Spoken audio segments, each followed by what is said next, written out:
All right, it is time to add a second domain controller to your domain.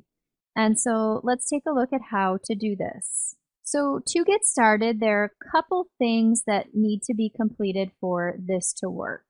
So first of all, in your network settings for your network adapter, you're going to have to make sure that the DNS IP address is in place. And so in this case, it would be the initial domain controller we installed to establish our forest because we went ahead and told the install to put DNS there. So I'm going to go ahead and type in network here, and then I'm going to go ahead and go to control panel. I'm going to change my view to small icons, and then we're going to go ahead and take a look at the network and sharing center. In here, I'll click change adapter settings, and then I'm going to right click and go to properties. In here, because I'm using IPv4, I'm going to click IPv4 and go to properties. So as you can see here, the only IP address I have set is my preferred DNS server, which was that first domain controller in the domain.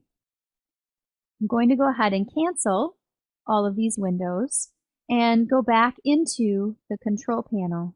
The next thing that we need to check is that this server is part of our domain. So I'm going to go ahead and go to System, and in here I can see that it has been joined to my domain, which was miller.com. The final step before we're ready is to confirm that Directory Services has been installed. We'll go to Add Roles and Features, click Next on this informational window, choose the default of role-based or feature-based installation, choose the default of select a server from the server pool, and we can see here that Active Directory Domain Services is installed. If it's not, check that box, accept all the features it says you need, and then click Next and Install. In my case, since it's here, I'm going to go ahead and click Cancel. Now it's time to install Active Directory. Up here is a notification window that's telling me that I can promote this server to a domain controller. I'm going to add this domain controller to an existing domain, so make sure you confirm your domain name and make sure you confirm your credentials. Once you are comfortable with these answers, click Next. Next, we're going to decide, will this be a DNS server? And no, we did not install DNS on this system, so we're going to uncheck that. We will leave Global Catalog selected though. I do personally believe that all domain controllers should be Global Catalog servers. Now, if you're not running in that configuration, it's okay. But it is just my preference because it improves the search and index capabilities.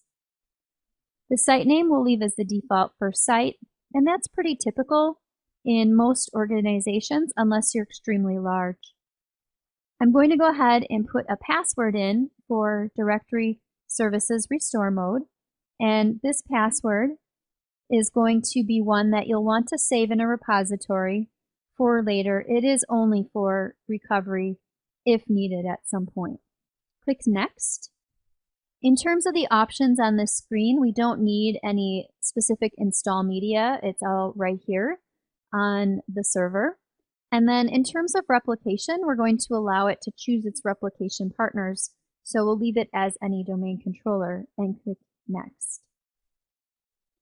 As it relates to the database folder, log files, and sysvol, these should all remain on the C drive, regardless of whether or not it's production or lab. In here, you can view the script here in the bottom right corner. This script can be used for integration with PowerShell automation of deployment of domain controllers. We're not going to use this today. We'll go ahead and click Next.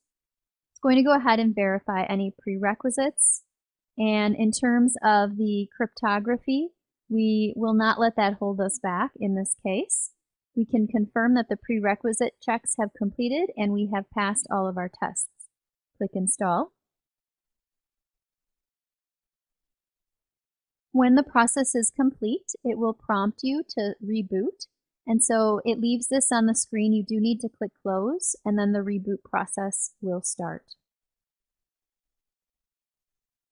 So the server is now coming back online, and Server Manager is getting ready to load here. And once this is complete, we'll just confirm that the domain controller has been added to the domain. Click on the Start button and go to Windows Administrative Tools. And we're going to go ahead and start with Sites and Services. And in Sites and Services, I can now see that I have 2 domain controllers in place. And then the other piece that I'd like you to confirm is to go back down here into Windows Administrative Tools and go to Active Directory, Users and Computers. And in Domain Controllers, you can see both servers are listed. That completes this lab for adding a second domain controller to your forest.